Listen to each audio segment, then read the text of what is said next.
Expired listings are skyrocketing here in Florida. There's a real interesting reason why that is.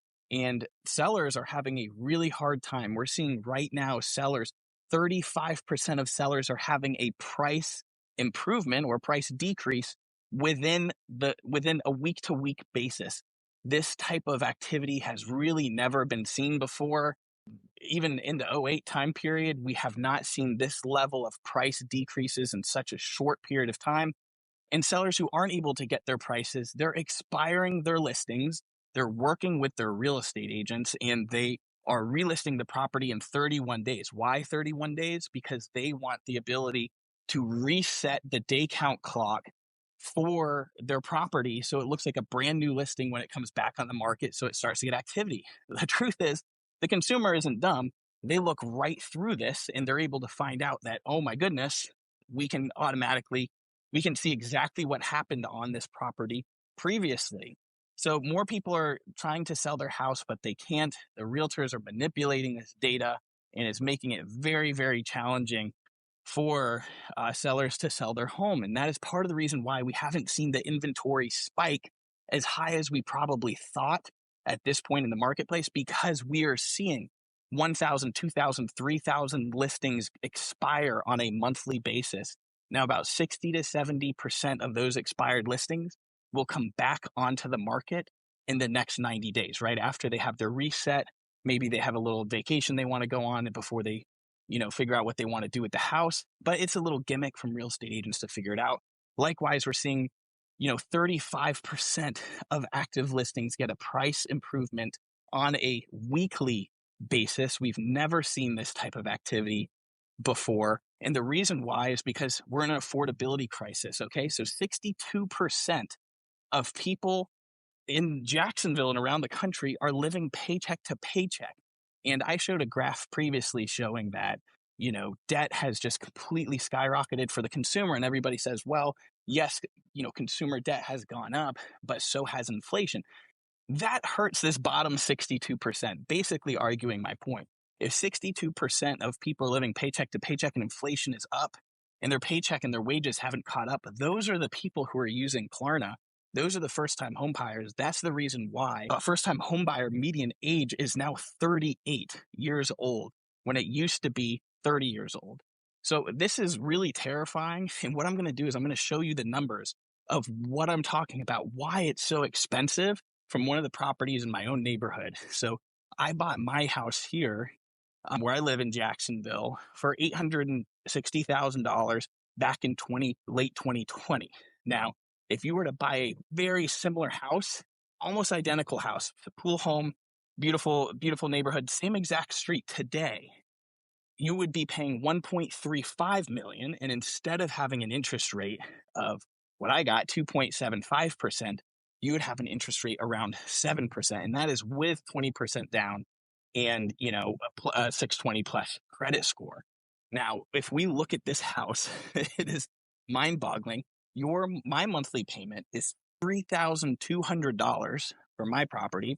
The monthly payment for the house they're trying to sell down the street is $11,000. And that doesn't even include the HOA. So these numbers absolutely don't make sense. How is somebody going to pay $11,000 a month for their house in the same street just within a couple of years? I mean, you're almost, 4xing the payment within a very short period of time. This is why it's completely unaffordable. And prices, we expect, based on my calculations, my model, will come down 31 to 39% from the peak.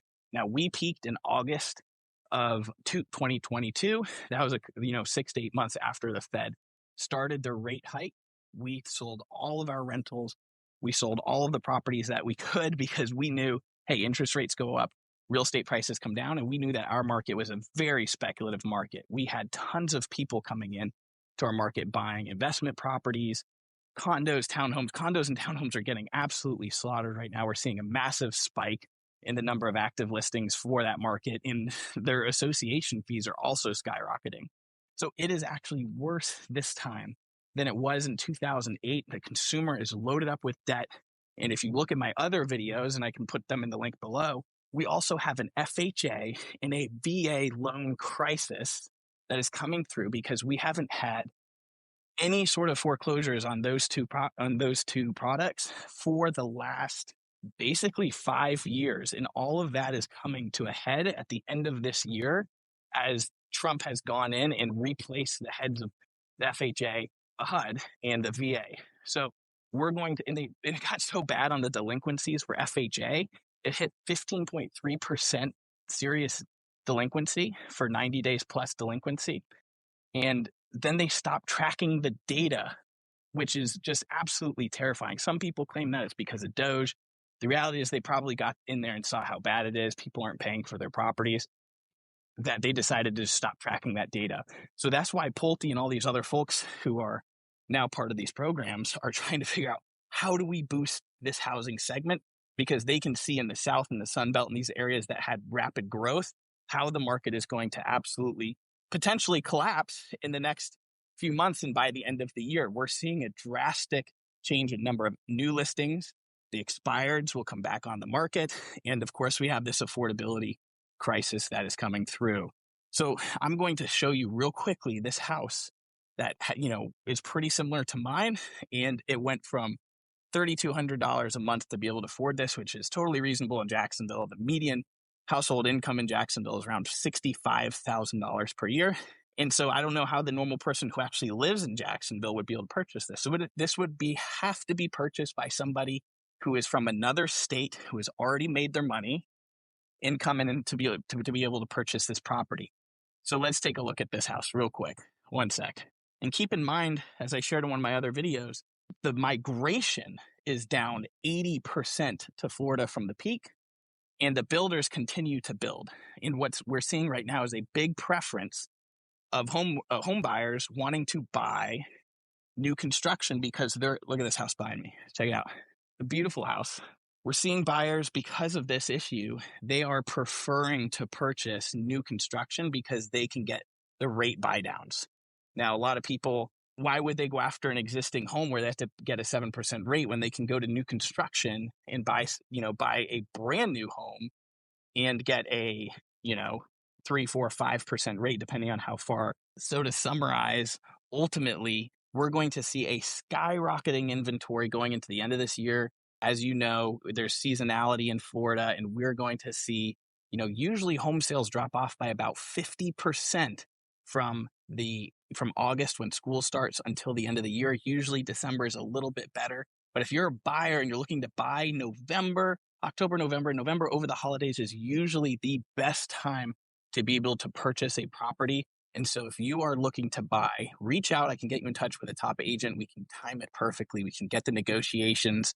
You need to work on the terms and the price in this market, and getting with a weak agent who doesn't understand the dynamics of what's going on could cost you tens of thousands of dollars. So we highly recommend you reach out and connect with us. We'll see more and more expireds hit the market as sellers are completely unrealistic about how much things have changed from a monthly payment perspective, right? Again, if your payment is $11,000, or even if it's $6,000, the average person on a monthly payment here in Northeast Florida cannot make those type of payments. So the sellers need to come down by about 30 to 40% in their price. And it's just a matter of time until they figure this out. If you're a seller, get on the market right away, especially if you're near new construction, because if new construction starts slashing their prices and providing the incentives, you're going to be out of luck and you're going to be stuck in that property for up to 10 years. Thanks for watching. If you want more details, go ahead in the notes below and to the description. Subscribe to my Substack. I share new information every single week there that I can't post here on this group. So look forward to connecting more with you.